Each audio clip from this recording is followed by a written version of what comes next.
नमस्कार दोस्तों, स्वागत है आपका मेरे यूट्यूब चैनल पे फैक्ट विद दिनेश। आज हमारे साथ हैं गीता कोचर मैम, ये जेएनयू में फैकल्टी है, चाइना एनालिस्ट हैं।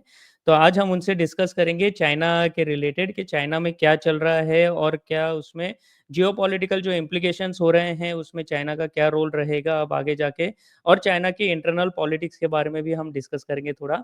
सो ma'am, thank you very much, आपने टाइम दिया उसके लिए, and thank you very much and welcome to my show ma'am. जी। नमस्कार टू ऑल योर व्यूअर्स और बहुत खुशी है मुझे आपके चैनल पे आने के लिए। Pleasure to be here. और आपके व्यूअर्स के लिए भी आई थिंक ये बहुत अच्छी अपॉर्चुनिटी है कि बहुत कुछ डिस्कशन आपके चैनल के माध्यम से सुन सकते हैं। Correct, thank you ma'am. So ma'am, मैं पहले डिस्कस करना चाहूँगा कि जो अभी ये टैरिफ वॉर चल रहा है ऑल ओवर द वर्ल्ड, तो अभी चाइना ने कुछ ये यूएस के अगेंस्ट में किया रिगार्डिंग जो ट्रंप ने कल पोस्ट किया था ट्रूथ पे भी, दैट वो चाइना उनको हम्म, जो रेयर अर्थ मिनरल्स है वो दे नहीं रहा है, उसकी वजह से अब ट्रंप ने 150% टैरिफ लगा दिया। पहले 50% था, ये अब 100% और लगा दिया हम्म, है।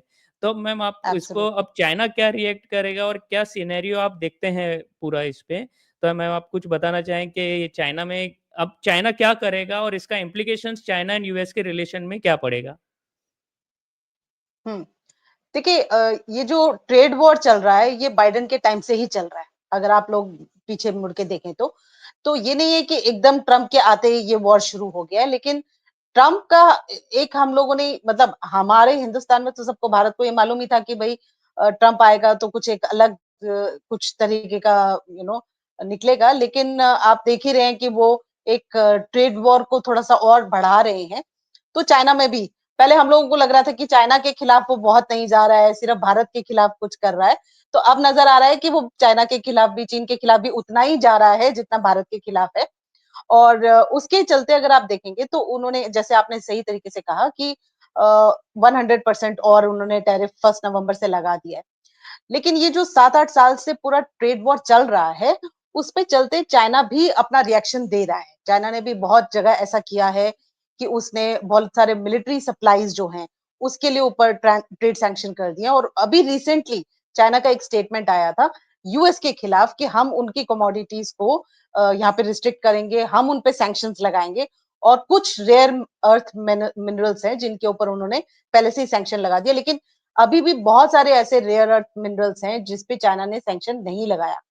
तो अगर चीन उन सब पे भी सैंक्शन लगा देता है तो ये होगा कि यूएस के लिए बहुत ज्यादा प्रॉब्लम होगी, क्योंकि अगर आप सही तरीके से देखें तो यूएस जो है रेयर अर्थ मिनरल्स में पूरी तरीके से चाइना पे डिपेंडेंट है। ओके, और अगर हम पूरे ग्लोबल सप्लाई चेन की बात करें तो जैसे कि मैंने बहुत जगह ये मतलब रिसर्च में भी देखा है कि चाइना जो है ऑलमोस्ट 70% जो वर्ल्ड का सप्लाई है रेयर अर्थ मिनरल्स का, उसको कंट्रोल करता है। और मतलब उसको रिफाइन करके ऑलमोस्ट 90% जो है वो उसका जो मतलब कंट्रोल है वो चाइना के हाथ में, क्योंकि रिफाइनमेंट उसके उसमें होता है। तो अगर ये सारी की सारी डिपेंडेंसी यूएस की जो है वो चीन के ऊपर है, और अगर चीन अपनी तरीके से इस पे सैंक्शन लगाएगा तो मेरे ख्याल से ये ट्रेड वॉर जो है बहुत ज्यादा सिवियर हो जाएगा। लेकिन इसका हमें एक बैकग्राउंड समझने की जरूरत है, वो ये कि चीन और यूएस के बीच में सिर्फ ये एक ट्रेड वॉर जो चल रहा है, जिसको हम लोग ट्रेड वॉर मान रहे हैं, वो ऐसा ही नहीं है। ये एक लार्जर गेम है, यानी कि एक बहुत बड़ा राजनीतिक गेम वो चल रहा है, क्योंकि यूएस जो है आज एक यूनिपोलर वर्ल्ड में है, सुप्रीम लीडर है। वो नहीं चाहता कि कोई भी कंट्री उसको चैलेंज करे। तो चीन जो है एक बिल्कुल सामने उसके नजर आ रहा है कि एक चैलेंज की तरह खड़ा है। जिसके लिए अगर आप उनके सेनेटर जिम की बात करें, जिम बैंक्स की, तो उन्होंने अभी क्लियरली ये एक स्टेटमेंट दिया है कि जो 2000 में चाइना को आपने ये स्पेस दिया, यानी कि आज 25 साल हो गए हैं चीन को डब्ल्यूटीओ के मेंबर बने, या यूएस चाइना के जो रिलेशंस अच्छे हुए थे उनके बारे में अगर आप सोचे, तो उन्होंने ये सीधा सीधा बोला है कि उसकी वजह से चीन ने जो है ऑलमोस्ट मतलब 2.4 से लेकर 3.7 मिलियन जो जॉब्स है अमेरिका की, मैन्युफैक्चरिंग जॉब्स जो है वो चीन ने ले ली है। और अगर वो हमने रिलेशन नहीं बनाए होते तो आज चीन उस कगार पे नहीं होता कि वो हमें ही चैलेंज करे, हमारी सुप्रीमेसी को चैलेंज करे। तो वर्ल्ड में ये तो सब जगह चल ही रहा है कि या तो यूएस सुपर पावर इंडिविजुअली रहेगा, नहीं तो चीन जो है उसके साथ एक बहुत बड़ा वो खड़ा होगा। और तीसरा ऑफ कोर्स पोल जो है, हम लोग भारत के बारे में बात करेंगे बाद में। तो भारत एक बहुत स्ट्रॉन्ग एक कंटेंडर है इस पोज़ीशन के लिए। तो अगर हम सिर्फ बाइपोलर की बात करें जिसमें यूएस और चाइना 2 ऐसे देश होंगे जो कि आपस में कंटेंड करेंगे, तो यूएस नहीं चाहता कि चाइना उस पोज़ीशन पे आए। तो इसलिए उसने वो सैंक्शंस लगाए हैं। लेकिन चीन ने भी कोई कम सैंक्शंस नहीं लगाए, उन्होंने मिलिट्री सप्लाइज़ के बहुत सारे सैंक्शन अभी से लगा दिए हैं। और कई मैंने बोला कि कुछ तरह के रेयर अर्थ मिनरल्स के लिए सैंक्शन लगाए हैं, पूरी तरीके से अभी नहीं लगाए हैं। तो हो सकता है वो उसका काउंटर करे। और इस टाइप का जो ट्रेड वॉर है, मुझे नहीं लगता कि वो इतने शॉर्ट टर्म में खत्म होने वाला है। ये एक लॉन्ग टर्म जो है ना लड़ाई चलेगी। और उस लड़ाई का इम्पैक्ट तो ऑफ कोर्स आपको चाइना में भी दिखेगा और यूएस में तो हो ही रहा है। Correct ma'am, correct. All over India impact होगा, हमने देखा है यूक्रेन रशिया के all over world, sorry, all over world impact होगा इसका, बिकॉज़ हमने देखा एब्सोल्युटली। कि यूक्रेन रशिया यूक्रेन का हुआ तो भी ऑल ओवर वर्ल्ड में इम्पैक्ट हुआ। तो हाँ। आजकल जिस हिसाब से ग्लोबलाइज़ेशन है, इम्पैक्ट तो हर जगह ही होगा ये दोनों के ट्रेड वॉर के बीच में। बट मैम मैं इसमें थोड़ा और डीप में थोड़ा जानना चाहता हूँ कि हमने ओबामा हुँ, के टाइम देखा था कि पहले ये लोग जी2 की बात कर रहे थे, चाइना एंड हुँ, यूएसए, जिसमें ये लोग बोल रहे थे कि एब्सोल्युटली। भाई चाइना एक सेक्शन रखेगा और यूएस एक सेक्शन रखेगा, तो कुछ हुँ, बॉन्डिंग हुँ, ओबामा के टाइम बनती हुई दिख रही थी। लेकिन फिर हुँ, ट्रम्प आता है। ट्रम्प चाइना को एज़ अ कॉम्पिटिटर देखने लगता है और वो उनकी हुँ, पॉलिसी वहाँ पे डेवलप होती है और फिर उस हिसाब से बाइडेन भी देखता है और ट्रम्प भी देखता है। तो हुँ, लेकिन अब चाइना को देखेंगे हम, तो चाइना का मेजॉरिटी जो ट्रेड है वो यूएस के साथ में है और यूएस की हुँ, सारी कंपनी चाइना में है। तो अब हुँ, यूएस ने तो अपना क्लियर कर दिया, तो चाइना हुँ। वो जी2 को कैसे देखता है और अब चाइना कैसे आगे मूव अहेड करेगा इसमें? हाँ, आपने ये बात बहुत अच्छी निकाली, वही मैं बाइपोलर की जो बात कर रही थी, वो उसी जी2 की बात थी। ओबामा के टाइम पे थोड़ा-सा एक अंडरस्टैंडिंग चीन के साथ हो गया था, तो उन लोगों ने एक ब्रॉड अंडरस्टैंडिंग जिसे कह सकते हैं हम, बहुत एक सुपरफिशियल टाइप का कि ठीक है, हम लोग लड़ाई नहीं करेंगे, ट्रेड वॉर नहीं करेंगे और पीसफुली रहेंगे, स्पेसेस को थोड़ा-सा वो करेंगे। क्योंकि ओबामा के टाइम तक अगर आप यूएस की पॉलिसी देखें, तो वो ये था कि चीन को ग्लोबलाइजेशन का एक पार्ट बनाना है और चीन को हम मार्केट इकोनॉमी एक डिक्लेयर कर देंगे, यू नो तो अगर आप 2000 में देखें जब यूएस और अ, चाइना के रिलेशंस बहुत अच्छे हुए थे, उस टाइम से उन लोगों ने ये रिकॉग्नाइज किया कि भाई चाइना एक बहुत strong potential you know country है जिस पे अगर हम लोग थोड़ा सा काम करें, अच्छे रिलेशंस बनाए, उन्होंने लॉ बना भी दिया, वो एक्ट बना भी दिया, तो हमारे मैत्री संबंध हो जाएंगे और हो सकता है कि हम चीन के साथ बहुत अच्छा करें। तो आज की डेट में वो पीछे मुड़ के देख रहे हैं तो वो उनको लग रहा है कि बहुत गलत डिसीजन लिया, क्योंकि ना तो चाइना प्रॉपर मार्केट इकोनॉमी बना और ना ही वो उस डब्ल्यूटीओ में जिसमें उसको स्पेस दिया गया था 2000 में, वो उस डब्ल्यूटीओ के कमिटमेंट्स को पूरी तरीके से फुलफिल कर पाया, राइट? सो उसके चक्कर में आज यूएस में थोड़ा-सा वो आ गया है और बहुत सारे यूएस सेनेटर्स भी देख रहे हैं कि हमने तो इसको ग्लोबलाइजेशन में बढ़ाने के लिए इसलिए किया था कि इसका आइडियोलॉजी पूरा चेंज हो जाएगा। मतलब ये डेमोक्रेटिक कंट्री बन जाएगा, मार्केट इकोनॉमी बन जाएगा, वो सब चीन में हुआ नहीं। आज अगर आप पीछे मुड़ के देखेंगे। तो ओबामा के टाइम तक वो एक सेंस था यूएस में कि एक पॉसिबिलिटी है चीन को बदलने का, चीन को प्रॉपर मार्केट इकोनॉमी बनाने का, जैसे कि कैपिटलिस्ट वर्ल्ड है और एक पॉसिबिलिटी है उसको डेमोक्रेटिक कंट्री बनाने का। और बाइडेन ट्रम्प के आते ही ट्रम्प ने तो पहले ही देख लिया कि ये सब पॉसिबिलिटी नहीं है और वो बहुत ही नेशनलिस्ट लीडर है जैसे हमें मालूम है और उसने एक पूरा वो निकाला कि भाई हमें अमेरिका ग्रेट अगेन बनाना है। तो अमेरिका फर्स्ट जो एक उसका नोशन था वो बहुत स्ट्रांग हो गया कि हमें अमेरिका को वापस ग्रेट बनाना है, हमें ये जो चीन अपनी इकोनॉमी को इतना बढ़ा के हमें चैलेंज कर रहा है, हमें दूसरा एक सुपर पावर नहीं चाहिए, क्योंकि सोवियत यूनियन से उनका इतना लड़ाई इतना साल चला ही है, we know about cold war और वो सब चलता ही रहा है। तो उनको ये था कि अब चीन हमारे आगे आ गया और हमारे को चैलेंज करने लग गया है, ये हमारे और उस टाइम पे अगर आप देखेंगे, उस टेन्योर में मतलब फर्स्ट टेन्योर ऑफ ट्रम्प जो था, उसमें अगर आप देखेंगे तो चीन का रवैया भी एक बहुत ही स्ट्रॉन्ग हॉकिश टाइप का था। आपने वो वर्ड भी सुना होगा वुल्फ फॉर डिप्लोमेसी का। तो उनके जो लीडर्स थे, एम्बेसडर्स थे, जो भी रिप्रेजेंटेटिव्स थे यूएस में, वो बहुत हॉकिश हो गए थे। वो लिटरली मतलब आप अगर उस वक़्त चीन में जाते और आप स्कॉलर्स को सुनते, क्योंकि मैं तो गई थी तो मैंने सुना है कि वो मतलब वो ट्रम्प को ऐसे-ऐसे गालियाँ दे रहे थे जो कि मैंने पहले कभी नहीं सुना चीन की डिप्लोमेसी में। तो वो बहुत ज़्यादा थोड़ा सबसाइड होके बहुत बहुत नीचे उसमें चलते थे। तो वो एक आपको नजर आया। तो ट्रम्प के टाइम से पहले उसमें हो गया था। अब उनको होप लगा कि बाइडेन आ जाएगा, तो थोड़े से रिलेशन फिर से हमारे नॉर्मलाइज हो जाएंगे, हम लोग एक अच्छा मेंट कर पाएंगे, और कोशिश किया भी गया। बाइडेन के टाइम में अगर शुरू के दिन देखेंगे आप, तो फिर से चाइना और यूएस के रिलेशंस थोड़े से मेंड हुए थे। ब्लिंकन वगैरह जो गए थे, उस विजिट से आप देखेंगे तो उन लोगों ने बहुत कोशिश किया कि हम चाइना के साथ रिलेशंस अच्छे बना लें, और फिर से वही ट्रेड वॉर वगैरह थोड़ा सा टोन डाउन कर दिया उन्होंने। बहुत ज्यादा अंडरस्टैंडिंग बननी शुरू हो गई थी। लेकिन क्या है कि ट्रेड वॉर जो रियल है, रियल कॉज जिसे मैं आपको बता रही हूँ, वो तो कभी खत्म नहीं हुआ।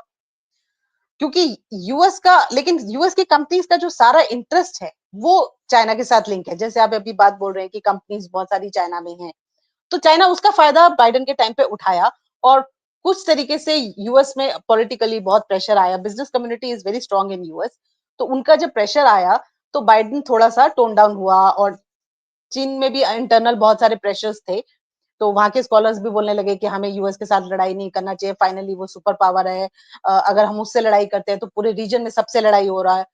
तो उसकी वजह से उन लोगों ने टोन डाउन किया, और कोविड का भी बहुत ज्यादा रिएक्शन आया था। तो कोविड के बाद अगर आप चीन की इमेज देखेंगे तो पूरी कंट्रीज, मतलब जितनी नेबरिंग कंट्रीज थी, चाहे ऑस्ट्रेलिया है, जापान है, इनफैक्ट इंडिया भी, और जो कंट्रीज मतलब छोटी छोटी देश थे, जो जैसे कि आप इंडोनेशिया की बात कर लीजिए, फिलीपींस की बात कर लीजिए, उन सब कंट्रीज में एक नेगेटिविटी चाइना के प्रति आ गई थी। तो चाइनीज इंटरनल स्कॉलर्स भी ये समझने लगे कि देखिए हमें इतना लड़ाई नहीं करना चाहिए, हमें थोड़ा सा टोन डाउन करना चाहिए, और हमें एक अच्छे रिलेशन यूएस के साथ बनाने चाहिए, और यूएस के साथ हम हमारे लॉन्ग टर्म इंटरेस्ट इन्वॉल्व है। ये लॉन्ग टर्म इंटरेस्ट की जो मैं बात कर रही हूँ, उसमें कंपनीज का भी इंटरेस्ट है, और साइंटिफिक और टेक्नोलॉजी का भी इंटरेस्ट है। ओके, तो ये साइंस और टेक्नोलॉजी का भी बहुत लेन देन था, बहुत ज्यादा इंटरडिपेंडेंसीज हैं यूएस और चाइना के बीच में। तो उन्होंने सोचा कि हमें टाउन डाउन करना चाहिए, और कुछ हद तक वो हो भी गया था। लेकिन ये अंडरस्टैंडिंग तब भी नहीं हुई कि G2 होगा। ये चाइना का प्रपोजल था कि हमें G2 बनाना है, हमें मेजर पावर रिलेशंस देखने हैं। और अगर आप शी जिनपिंग का देखिए तो उनके खुद के स्टेटमेंट्स थे ये, कि हमें अगर मेजर पावर रिलेशन बनाना है, हमें यूएस के साथ एक अलग तरीके से डील करना है, and we will create the G2। लेकिन US is never willing, US नहीं चाहता कि हम G2 बनाएं। यूएस के अंदर एक बाईपार्टिजान अंडरस्टैंडिंग है कि हम ही सुप्रीम सुप्रीम लीडर रहेंगे वर्ल्ड के। ये ये शेयरिंग नहीं हो सकता। सिंगल रूल तो वो ओके। सिंगल, यूनिपोलर वर्ल्ड जैसे, तभी तो उन्होंने सोवियत यूनियन को भी खत्म किया। लेकिन अब जाते हुए जब फिर से ट्रंप आ गया, तो ट्रंप के आने से पहले ही सबको अंदेशा तो था कि अब फिर से थोड़ा सा प्रॉब्लम्स होगा, और ट्रेड वॉर आएगा। लेकिन इतना अंदाजा नहीं था कि इतना स्ट्रॉन्ग तरीके से ट्रंप जो है रिएक्ट करेगा। तो उन्होंने, इनफैक्ट ट्रंप ने अपनी कंपनीज को, अमेरिकन कंपनीज को, ये सब मतलब उनके पर भी कुछ तरह के रिस्ट्रिक्शंस लगा दिए, और उनको ये क्लियरली बोला गया है कि आप चाइना के साथ डील नहीं करेंगे, उनको एक्सपोर्ट्स नहीं करेंगे, स्पेशली जो क्रिटिकल टेक्नोलॉजीज हैं, सॉफ्टवेयर हैं, उनके एक्सपोर्ट्स नहीं करेंगे। साइंस एंड टेक्नोलॉजी में भी उन्होंने बहुत सारे बैरियर्स लगा दिए कि आप नहीं करेंगे। और तीसरा जो सबसे इंपॉर्टेंट उन्होंने बैरियर लगाया है, वो है जो स्टूडेंट्स या टेक्निकल एक्सपर्ट्स यूएस में आ रहे थे, उनके ऊपर टोटल बैन लगा दिया। तो उसके चलते क्या हो रहा है कि अब चीन पे थोड़ा सा प्रेशर बना है। अब उनको समझ में आ रहा है कि हम लोग जिसको एक नॉर्मल ट्रेड वॉर ले रहे थे, थोड़ा सा हॉकिश होके, थोड़ा सा डरा के धमका के हर तरीके से, क्योंकि डिपेंडेंसी है आपकी, आपके सारे बिजनेस यहाँ हैं, हम बंद कर सकते हैं, आपके फॉरेन बॉन्ड्स हमारे पास हैं, हम उनको मार्केट में ले आएंगे। तो बहुत सारी ऐसी चीजों का जो डर बनाया था चीन ने, अब उसको ये लग रहा है कि ये पॉसिबिलिटी नहीं है। कोरोना के बाद चाइना की इकोनॉमी पूरी तरीके से रिवाइव नहीं हुई है, और ये सैंक्शंस जो हैं चाइना की इकोनॉमी को बहुत स्ट्रांगली हिट करेंगे। क्योंकि बहुत सारी ऐसी डिपेंडेंसीज है। हालांकि मैं ये मानती हूँ कि रेयर अर्थ मिनरल्स जो हैं वो एक स्ट्रांग लिवरेज है चाइना के हाथ में, जिसको अगर वो पूरी तरीके से स्टॉप करता है तो यूएस की जो डिपेंडेंसी है, स्पेशली ग्रीन एनर्जी में, इलेक्ट्रिक व्हीकल्स में, स्मार्टफोन्स में, बहुत सारी चीजों में, तो और मिसाइल्स इवन F-35 मैम की, मिलिट्री इक्विपमेंट्स में, yes yes yes military, that exactly. Is what I said, F-35 हो गया, मिलिट्री, मिसाइल्स वगैरह हो गए, उन सब में बहुत बड़ा फर्क पड़ेगा। लेकिन मुझे लगता है कि अगर यूएस अपने तरीके से, जैसा वो चल रहा है ट्रम्प, इतनी स्ट्रांगली इम्पैक्ट करते हैं, क्योंकि जैसे मैंने आपको बताया कि हर तरह की दिशा में वो अटैक करने की कोशिश कर रहा है, तो चाइना उससे मुकाबला नहीं कर पाएगा। तो कहीं न कहीं चाइना को थोड़ा-सा फिर से थोड़ा-सा नीचे आना पड़ेगा, उनको बोलना पड़ेगा कि ठीक है, आपके साथ हम लोग कोऑपरेट करने को तैयार हैं करके थोड़ा टोन डाउन करना ही पड़ेगा। लेकिन जो कंपनीज़ का इफ़ेक्ट आप जब बोल रहे हैं कि कंपनीज़ जो बहुत सारी यूएस में हैं, वो उन पे इंटरनली भी एक प्रेशर है और अदरवाइज़ भी वो अल्टरनेटिव मार्केट्स ढूँढ रही हैं। तो वो डाइवर्सिफ़ाई कर सकती हैं, वो बांग्लादेश जा सकती हैं, वो जैसे पहले गई थी। अगर बांग्लादेश की हुँ। इकोनॉमी अभी भी स्टेबलाइज़ नहीं होती है, तो इंडिया एक बहुत पोटेंशियल मार्केट है, इंडिया में आ सकती है, वियतनाम में जाती हैं। बहुत सारे ऐसे मार्केट्स हैं, जहाँ पे वो एक्सप्लोर कर सकते हैं। लेकिन अगर आप बोलेंगे कि जी 2 की पॉसिबिलिटी, यूएस की तरफ से जी 2 की कोई पॉसिबिलिटी नहीं। चाइना ज़रूर चाह रहा है कि हम एक बाइपोलर वर्ल्ड बनाएँ और यूएस उसमें आ जाए और वो बहुत तरह के प्रेशर्स यूरोप में भी दे रहा है। यूरोप को उसने ऑलमोस्ट उनके व्यूज़ को थोड़ा-सा डाइसेक्ट कर दिया है। But this is a very rare possibility कि यूएस इस चीज़ को एग्री करेगा। बाइपार्टिज़न एक अंडरस्टैंडिंग है, वो नहीं करेगा। Correct ma'am. नहीं, मैं एक्चुअली यही चाइना की तरफ से ही समझना चाहता था बिकॉज़ यूएस का हमको पता है वो ओपन मार्केट है, उसकी न्यूज़ भी हमें मिलती हुँ, है। बट हुँ, चाइना एक हुँ। तरीके से देखें तो क्लोज़ वर्ल्ड है। तो उसको बिल्कुल। उसके बारे में कोई न्यूज़ हमको मिलना मुश्किल है या इंटरनली क्या चल रहा है, लोगों की क्या सोच है, वो हमको हुँ, जानने मुश्किल रहता है उसमें। तो मैं चाइना में अब जो चाइना की इंटरनल पॉलिटिक्स है अगर मैं उसमें देखूँ, तो चाइना में भी हुँ, इकोनॉमिक इतनी अच्छी नहीं चल रही है अभी। वहाँ के हुँ, रियल एस्टेट हुँ, में भी कितना इश्यूज़ है वो हम सबके पास न्यूज़ आ चुका है। लेकिन हुँ, अब जो अगर सपोज़ चाइना इसमें फॉर एन एग्ज़ाम्पल मैं बोलता हूँ चाइना ने रेयर अर्थ बंद कर दिया फॉर एन एग्ज़ाम्पल यूएस में हुँ, और दोनों हुँ, के एकदम हुँ, ये हो गया इश्यू हुँ, और हुँ, हुँ, यूएस इम्पैक्ट करेगा उसकी इंडस्ट्री पे। तो चाइना में हुँ, इंटरनली इसका क्या इफ़ेक्ट होगा, इसकी इकोनॉमी का और पब्लिक का क्या रिएक्शन होगा? क्योंकि अगर कम्युनिस्ट कंट्री है, क्लोज़ वर्ल्ड कंट्री है, तो पब्लिक का भी ओपिनियन इसमें ज़्यादा मैटर हो जाता है कि एकदम से कहीं सब रोड पे और इस तरह से ना आ जाए, जैसे regime change for an example मैं बोलता हूँ। हुँ, हुँ, तो हुँ। उसमें क्या लगता है मैम, लोगों का क्या रिएक्शन है और इंटरनल पॉलिटिक्स किस हिसाब से चल रही है और जिनपिंग का फ्यूचर फिर उसमें कैसे देखते हैं आप मैम इसमें? देखिए, चाइना एक ऐसी कंट्री है जहाँ पे मास स्केल में पूरा प्रोटेस्ट होके जैसे कि श्रीलंका में हुआ, बांग्लादेश में हुआ, नेपाल में हुआ, वो तो चाइना में होगा नहीं। आज की डेट में ऐसा कुछ नहीं लग रहा क्योंकि बहुत सारे फैक्टर्स हैं उसमें कि भई आपका कोई लीडर होना चाहिए, मोबिलाइज़ेशन करेगा कौन? और चाइना में इतना स्ट्रिक्ट कंट्रोल है कि अगर आप 10 लोग भी मोबिलाइज़ होते हैं, तो वो उसको क्रैक डाउन कर देते हैं। ओके? तो ये लार्ज स्केल मोबिलाइज़ेशन पीपल की तरफ से नहीं होगा। अब बहुत सारे ऐसे रोल आते हैं जैसे कि सोशल मीडिया वगैरह है जिसमें पब्लिक के ओपिनियंस आते हैं, तो वहाँ पे बहुत सारे ओपिनियंस आते हैं। लेकिन क्या है कि चाइना में पब्लिक ओपिनियन भी बहुत कंट्रोल्ड है, तो वो लोग भी ज्यादातर या तो नेशनलिस्ट ओपिनियन देंगे तो आपको पब्लिक ओपिनियन नजर आएगा और पार्टी की लाइन को क्रॉस करके कोई ओपिनियन नहीं देता।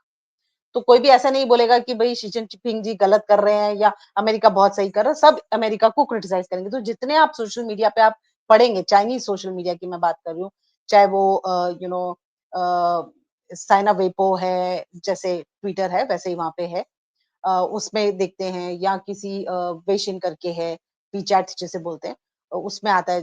तो जैसे कि हम लोग इंस्टा या ये सब यूज़ करते हैं, इस टाइप के हैं, बहुत सारे ऐसे इंटरनल उनके अपने सोशल मीडिया के साइट्स हैं।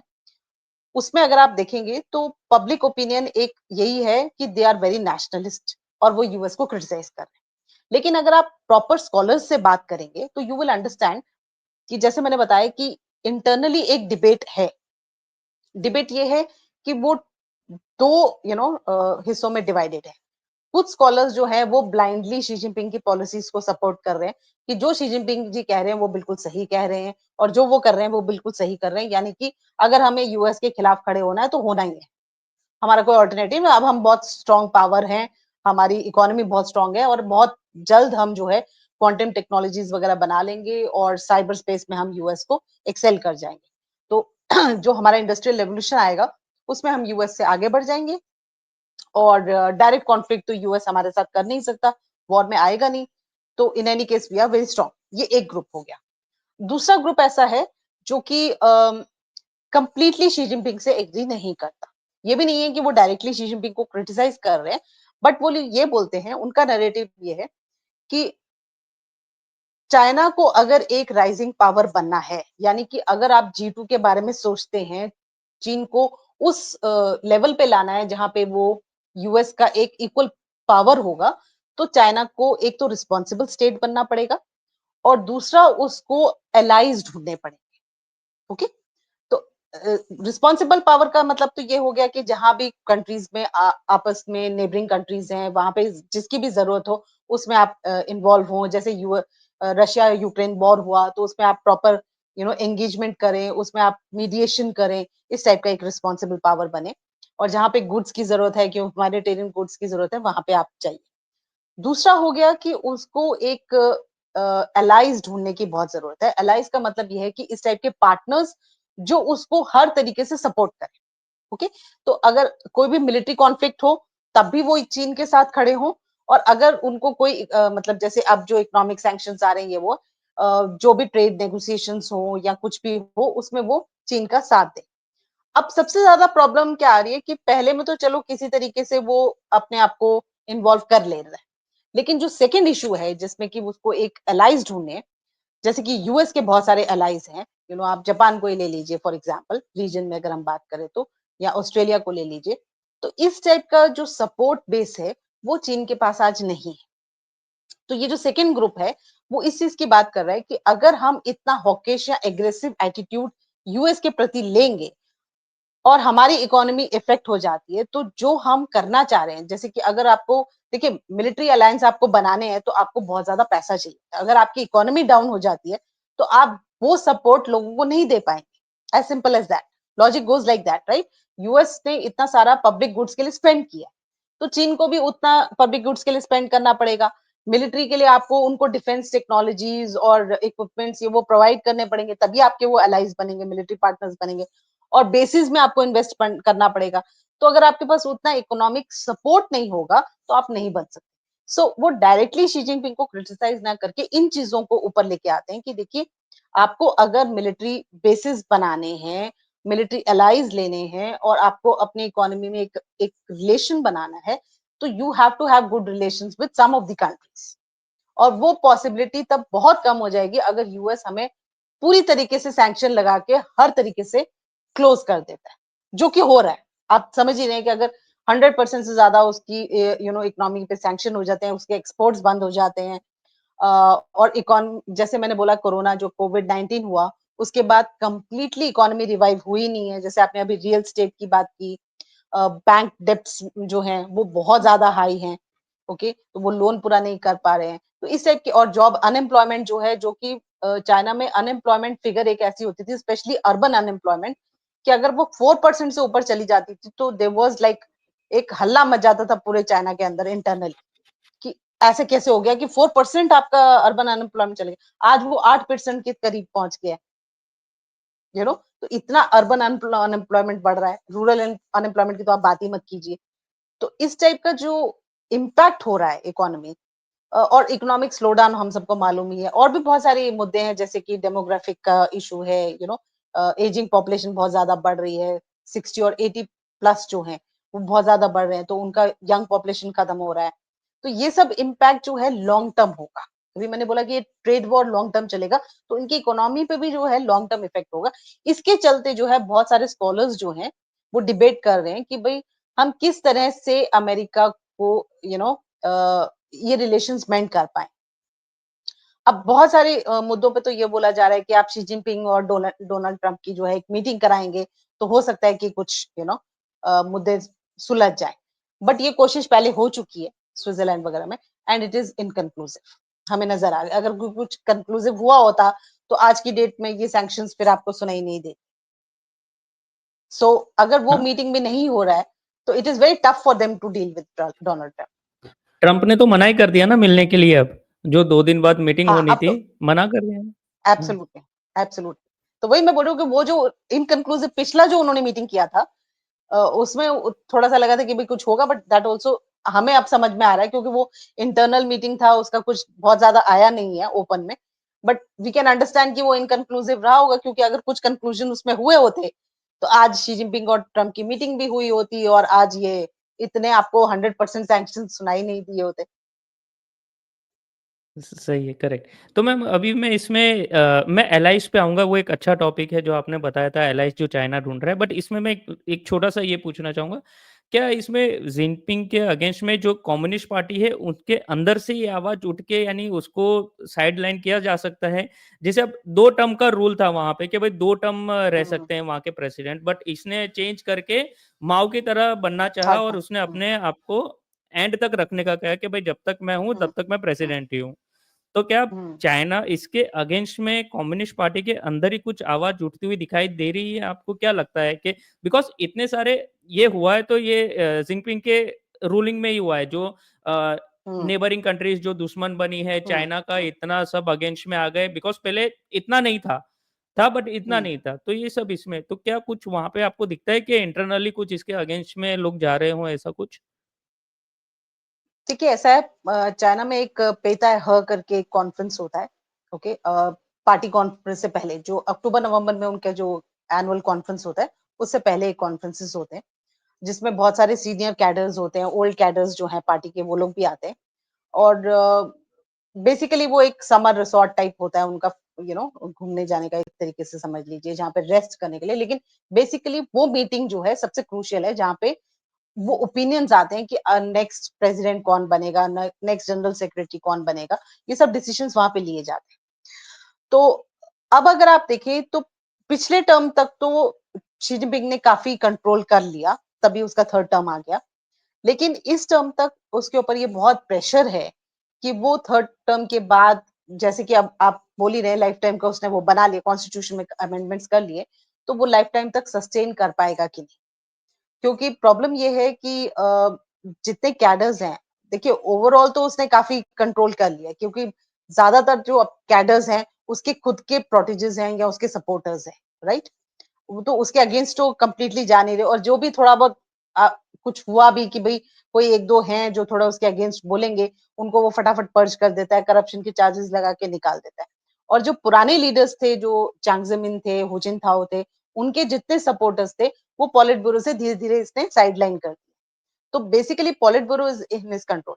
लेकिन क्या है कि जैसे मैंने आप बोला कि इंटरनली उसके ऊपर ये प्रेशर आ रहा है, जो ओल्ड कैडर्स हैं वो लोग ये बोल रहे हैं कि देखिए अब तक हम लोगों ने दंग शाओपिंग के चलते बहुत अच्छा एक रिलेशन बनाया, बहुत पीसफुल एनवायरनमेंट बनाया, यूएस के साथ हमारे बहुत अच्छे रिलेशंस हुए, हम डब्ल्यूटीओ में चले गए, ओलंपिक्स ऑर्गेनाइज किए, ऑल ऑफ दिस थिंग्स जो उन्होंने मतलब सक्सेस अचीव किया है इतने सालों में।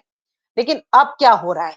ऐसा क्या गड़बड़ हम कर रहे हैं या ऐसी गलतियाँ हम कर रहे हैं कि भई हमारे रिलेशंस जो है हर कंट्री से खराब हो रहे हैं या हम यूएस के साथ डील नहीं कर पा रहे हैं। तो ये प्रश्न बीच में उठ के आ रहे हैं। लेकिन उसके लिए क्या कर रहा है शी जिनपिंग का एक बहुत अच्छा वो है ओपिनियन कि उसने क्या किया है कि पहले तो सारा का सारा पावर उसने खुद में कंट्रोल कर रखा था। उसने कमिटीज़ ऐसी बना ली थी कि सारी जो भी डिसीजंस हैं, वो सोल अथॉरिटी था। लेकिन अब अगर आप एक इसी साल से अगर आप देखेंगे, तो उसने धीरे-धीरे अपने जो डिसीजन मेकिंग पावर्स हैं, उसको थोड़ा-थोड़ा सा रेलेगेट किया। वो हमें इसलिए लग रहा है, क्योंकि बहुत सारी जगहों पे जो प्रीमियर है उनका, वो आपको नज़र आएगा। जहाँ पे प्रेज़िडेंट को जाना चाहिए, वो प्रीमियर को भेज रहा है। और इससे चलते आपको लग रहा है कि वो अब जो भी गलतियाँ आएँगी या जहाँ वो मैनेज नहीं कर पाएगा इकोनॉमी को या कुछ, तो वो सारा का सारा जो मतलब जो भी बर्डन है उसका, वो सारा का सारा उस प्रीमियर के ऊपर ही जाएगा। तो इस तरीके से ये थोड़ा बहुत मैनेज करेगा मेरे हिसाब से। लेकिन ये अगर आप बोले कि भई इस मुद्दे की वजह से शी जिनपिंग को हटाया जाएगा, ऐसी पॉसिबिलिटी आज नज़र नहीं आ रही। क्योंकि देखिए उसने अपना कोई सक्सेसर तो बनाया नहीं है। और ऐसी कोई पॉसिबिलिटी नहीं है कि दूसरा एक बहुत स्ट्रॉन्ग लीडर आ गया जो उसको काउंटर करे, किसी भी रीजनल या लोकल लेवल पे, ऐसा कोई लीडर नहीं है। तो ऐसी पॉसिबिलिटी आज तो नहीं लग रही है कि वो उसको हटा देंगे। बट ये ज़रूर है कि प्रेशर इंटरनल जो डिबेट्स हैं, वो बहुत इंटेंस होंगे। और करेक्ट। अभी उसका टेन्योर और है। और मुझे लगता है कि वो अपने टेन्योर को पूरा करने के लिए मतलब 27 तक उसका ये वाला टेन्योर खत्म होगा। तो उस टेन्योर को खत्म करने के लिए हो सकता है वो ताइवान पे कुछ एक्शन करे। बिकॉज़ अगर वो ताइवान को रीयूनिफाई करता है, तो वो जो आप डिबेट जो आज की बात कर रहे हैं कि बहुत इंटेंस डिबेट है, एक तो वो डाइवर्ट हो जाएगा और दूसरा वो थोड़ा-सा नलिफाई हो जाएगा और उसके ऊपर वो ब्लेम नहीं आएगा मेरे हिसाब से। तो it all has to be seen कि वो उस टाइप का एक्शन ले बट पाता मैं है या नहीं ले पाता है। हुँ, नहीं वही, बट मैम उसके अगर मिलिट्री एक्शन लेता है तो चाइना की क्या मिलिट्री इतनी कैपेबल है जो वो ताइवान को इस तरह से ले सके? और यूएस ताइवान के साथ खड़ा था, ऑल्दो अभी उसको ताइवान को हुँ, छोड़ता हुआ दिख रहा है यूएस, लेकिन फिर जापान भी है, फिलीपींस भी है, सबने अपने अपने रिएक्शंस दिए हैं ताइवान को लेके। तो क्या वो हुँ, मिलिट्री इतनी स्ट्रांग है चाइना की कि वो ताइवान को कैप्चर कर सकता है? ऑल्दो हमने वीडियोस तो काफी देखे, नैरेटिव्स काफी बनाता है, हुँ, बट एक्चुअली में हुँ, इतनी स्ट्रांग है वो? क्योंकि है तो वो एक आइलैंड ही, पूरा ओशन एक हुँ, स्ट्रेट को क्रॉस करके जाना पड़ेगा और वो जाना बहुत टफ है। हुँ। तो इतनी स्ट्रांग है मिलिट्री उसकी? देखिए मैं ताइवान की तरफ से ही आपको बोलती हूँ, जो ताइवानी स्कॉलर्स जो असेसमेंट करते हैं, मैं उन्हीं का असेसमेंट आपको बताती हूँ, कि उन लोगों का असेसमेंट ये है कि एक सिनेरियो तो यही है कि डायरेक्ट कॉन्फ्लिक्ट होगा यूएस और चाइना के बीच में, जिसकी पॉसिबिलिटी बहुत कम है, ओके? सेकंड सिनेरियो ये है कि चाइना एक पीसफुल रीयूनिफिकेशन की प्रोसेस करेगा, जिसमें पीसफुल रीयूनिफिकेशन का मतलब ये है कि जैसे केएमटी को उसने अपने सपोर्ट में ले आया है, तो इंटरनली बहुत ज्यादा इनरोड्स वो बना ही चुका है। ताइवान और मेनलैंड बहुत ज्यादा लिंक्ड है, तो ऐसे वो इनरोड्स और फैला देगा, जिससे इंटरनल डिबेट ये हो जाएगा कि finally they want to be linked to mainland China. China. Okay, तो वो हो जाएगा peaceful reunification. Then again the possibility of war goes off, और कोई भी कंट्री का कोई मतलब मीडिएशन को या इंटरफेरेंस का कुछ इम्पैक्ट नहीं होगा। थर्ड एक पॉसिबिलिटी ये है कि as you said Japan, Korea, ये वो, अगर ये इस टाइप का मिलिट्री एक्शन लेता है without directly engaging with war with US, तो वो क्या करेगा कि वो डायरेक्टली थाईलैंड ताइवान पे अटैक ना करके उसकी जो पास के आइलैंड्स हैं पहले उनको टेक ओवर करेगा। ओके, छोटे छोटे जो आइलैंड्स हैं, और उसके बाद वो धीरे धीरे जो है मिलिट्री एक्शन करेगा। ओके, और इंटरनली जो मेनलैंड चाइना है, उसमें ये डिबेट है कि देखिए, यूक्रेन का जो एग्जाम्पल है, रशिया का हम लोगों ने सोचा था 15 दिन में खत्म होगा, वो चलते चलते 1.5-2 साल हो गया, राइट? अभी तक ये वॉर खत्म नहीं हुआ। तो China has learned a lot from there, और वो जो लेसन्स है उसको वो समझने की कोशिश कर रहा है कि हमारी मिलिट्री स्ट्रेंथ इतनी है कि इवन इफ यूएस अगर डायरेक्टली नहीं आता है, तो भी हम इस वॉर को सस्टेन कर पाए, क्योंकि यूएस अगर डायरेक्टली नहीं भी आता है, तो वो मिसाइल्स अपने सप्लाई कर रहे हैं ताइवान को, ठीक है? और जैसे आपने बोला कि और कंट्रीज जो हैं वो उसमें इन्वॉल्व हो सकते हैं। फिलीपींस को बहुत ज्यादा अच्छा स्ट्रॉन्ग बेस बना रहा है, फिलीपींस इन्वॉल्व हो सकता है। साउथ कोरिया बहुत एक स्ट्रॉन्ग वो है, यूएस का वो एलाई, तो वो कुछ इन्वॉल्व हो सकता है। जापान में be the last option, but Japan भी पॉसिबिलिटी है कि इसमें इन्वॉल्व हो जाए। ओके, तो ये सब जो कंट्रीज हैं, जब इनका इम्पैक्ट आएगा, तो क्या चाइना अकेले, मतलब वो डायरेक्टली कॉन्फ्लिक्ट यूएस और चाइना का ना हो के भी उस टाइप का एक प्रेशर आ जाएगा कि बहुत सारे आर्म्स एम्यूनिशन सप्लाई हो रखे हैं कि चाइना डायरेक्टली ताइवान पे अटैक ना कर पाए। तो उस स्थिति में वो क्या करेगा कि सिर्फ आसपास के आइलैंड्स ले लेगा, ताकि वो प्रेशर और बिल्टअप हो जाए, एंड देन ग्रेजुअली वो टेक ओवर करे। तो इन तीनों सिनेरियोज को अगर हम देखें, तो फर्स्ट की पॉसिबिलिटी जैसे मैंने बोला बहुत कम है। ओके, सेकंड की possibility would take long time. Peaceful unification अगर करना है तो ये 27 तक पॉसिबल आज नजर नहीं आता, क्योंकि अगर ऐसा होता तो इस टाइम पे डीपीपी जो है, डेमोक्रेटिक जो पार्टी है उनकी, वो पावर में नहीं आती, केएमटी पावर में आती।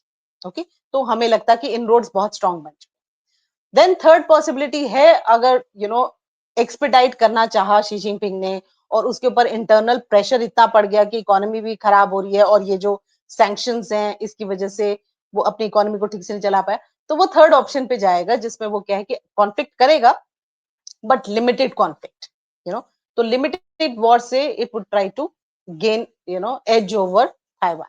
लेकिन वो सिर्फ एक डाइवर्शन टैक्टिक्स होगा, वो ये होगा कि ग्रेजुअल हम टेक ओवर करें ताइवान के। Correct ma'am. ठीक है, ये एक हो गया। अब मैम मैं इंडिया और चाइना का देखना चाहता हूँ। अभी तो हमारे जो गलवान के बाद जैसा हमने देखा था, काफ़ी ज़्यादा दोनों के बीच में काफ़ी टेंस सिचुएशन हो गई थी, इंडिया और चाइना के बीच हम्म, में। फिर हमारे रिलेशंस भी काफ़ी लो लेवल पे यानी खराब होते ही जा रहे थे, और इंडिया ने क्लियरली बोल दिया भाई बिज़नेस एंड बॉर्डर साथ-साथ है, आप दोनों को अलग-अलग एब्सोल्युटली। नहीं देख सकते।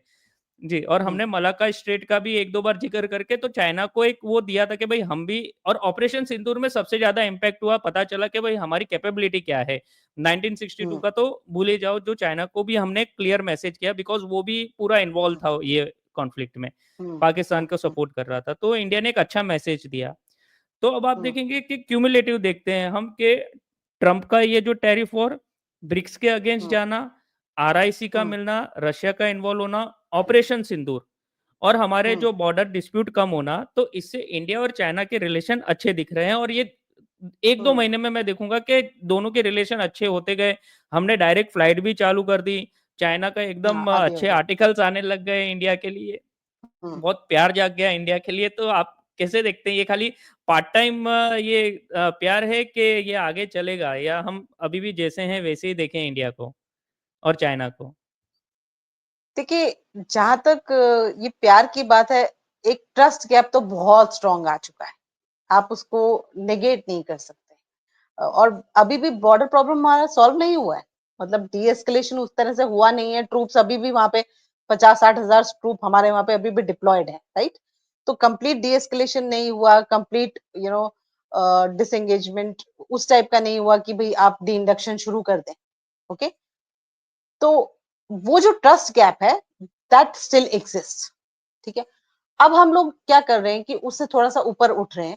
We are trying to normalize और एट लीस्ट एक न्यू नॉर्मल जो हमने अब बना लिया है अपना सिनेरियो, उस पे हम लोग एंगेज कर रहे हैं क्योंकि ये सैंक्शंस का इफेक्ट सिर्फ चाइना पे नहीं हो रहा है, जैसे हमने बोला कि हमारे ऊपर भी हो रहा है।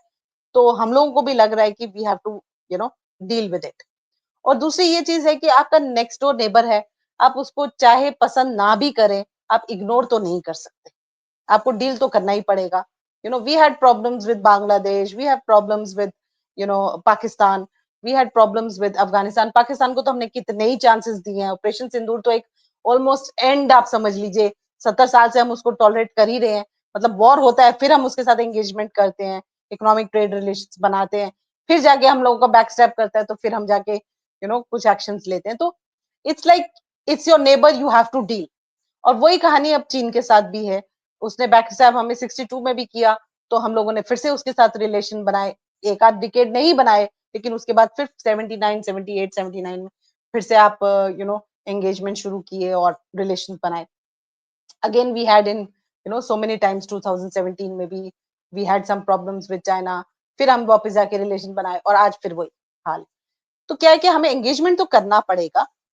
और इंडिया में भी मतलब भारत में ये एक चीज़ समझ में आ गई कि हम लोग ये नहीं कर सकते कि अगर हमारा बॉर्डर का प्रॉब्लम है तो लोगों को भी प्रॉब्लम हो। आम जनता को प्रॉब्लम नहीं होनी चाहिए। और चीन इतना स्वीट इसलिए हो चुका है क्योंकि देखिए उसको तो मार्केट चाहिए और India is a potential market, okay? और हमारे अपने इंटरेस्ट है। हमें भी फॉरेन इन्वेस्टमेंट्स चाहिए। अब जब से यूएस की तरफ से इतने सैंक्शंस आ रहे हैं, तो यूएसए हमें पुश कर रहा है कि हम चीन की तरफ जाएँ, ब्रिक्स की तरफ जाएँ। रशिया इज़ अनदर पार्टनर और रशिया हमें कंपेल कर रहा है कि देखिए रशिया ने प्रपोज़ दोबारा भी किया है ये कि हम रशिया, चाइना, इंडिया का कोऑपरेशन बनाएँ, ट्राइलैटरल एक रिलेशन बनाएँ। तो इस टाइप का भी हमें एक प्रेशर आ रहा है।